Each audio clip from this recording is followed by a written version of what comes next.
Assalamualaikum warahmatullahi wabarakatuh. Hello everyone, my name is Yulan Mailani and I'm a 5th semester of Math Education at UIN Syarif Hidayatullah Jakarta. So, in this video, we will discuss about spatial line in triangle. Let's check it out. Okay, now look at to the picture. One day, there is a man want to measure the height of a mountain. He climbed the first mountain to measure the height, and the height is 100 meters. After he climbed first mountain, he climbed the other mountain and go back to measuring the height, and he find 100 meters too. He was confused and felt strange. But when he see with his eyes, the first one is higher than the second one. Now, look to the first mountain. If we pay attention, the shape of the mountain was the same as the shape of a triangle, right? This is the height of mountain.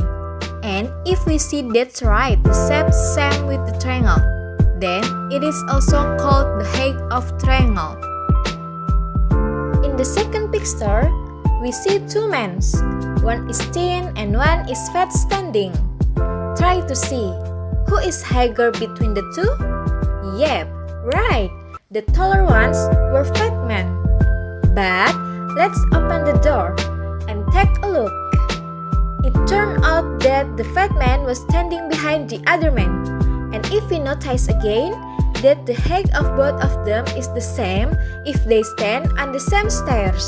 We measure the height of the child in the picture, that's from feet to head.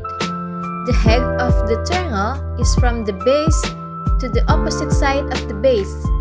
The base of the triangle can be anywhere, whether it's on the side AB or BC or AC. And the height line in the triangle is called the altitude. And yes, our topic now is altitude. An altitude of a triangle is a straight line through a vertex and perpendicular to the opposite side. The intersection of the altitudes is the orthocenter. So now, let's look at this. Not all of the basics are below, and not always rotate your triangle to find the base. You can take AB as the base, then vertex opposite the base is C.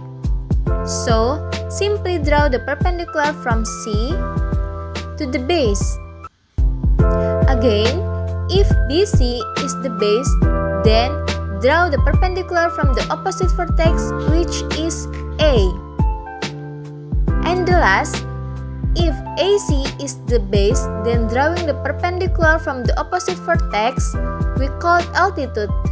Just draw the perpendicular line from the opposite vertex to the base, so any side can be taken as a base and the perpendicular from the base to the opposite vertex is altitude.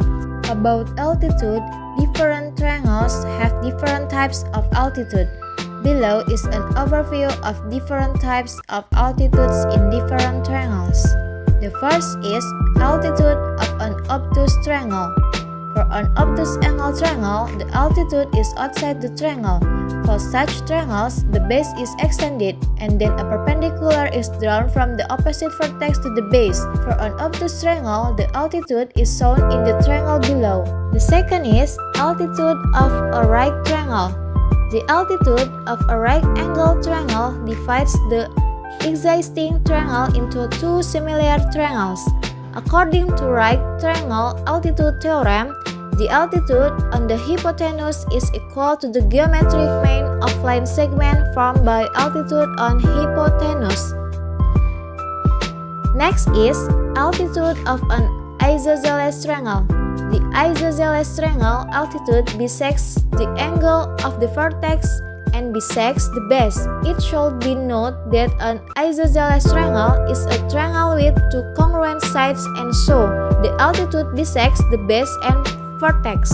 And the last is altitude of an equilateral triangle. The altitude or height of an equilateral triangle is the line segment from a vertex that is perpendicular to the opposite side. It is interesting to note that the altitude of an equilateral triangle bisects its base and the opposite angle. The image below shows an equilateral equilateral triangle ABC where BD is the height. AB equal BC equal AC. ABD angle equal CBD angle and AD equal CD. For the example, one day there was a car that lost in the woods. Then the car is faced by 3 roads or what we usually call a T-junction. Help the car to find the nearest road on it. If he chooses right path on side PQ, the distance is 3 cm. If he chooses left path on side QR, the distance is 4 cm. And if he chooses right road on side QS, the distance is not known. So, first count the distance QS, that's the altitude, then determine the shortest distance the car had to travel. Okay, first we look for the area of the PQR triangle, which is the area of the PQR triangle equal to half times the base times the height. Then half times 3 times 4 equals 6 square centimeter. Now we find the length of PR using Pythagoras. That is PR equals root PQ squared plus QR squared equals root 3 squared plus 4 squared equals root 9 plus 16 equals root 25 and then equals 5 centimeter. And the last, we look for the length of the QS side or its altitude. That is, with the formula for the triangle PQR equal to half times PR times QS equal to 6. That is, the PQR triangle equal to half times 5 times QS equal to 6 times 2 over 5 equals QS. Then QS is equal to 12 over 5 and QS is equal to 2.4.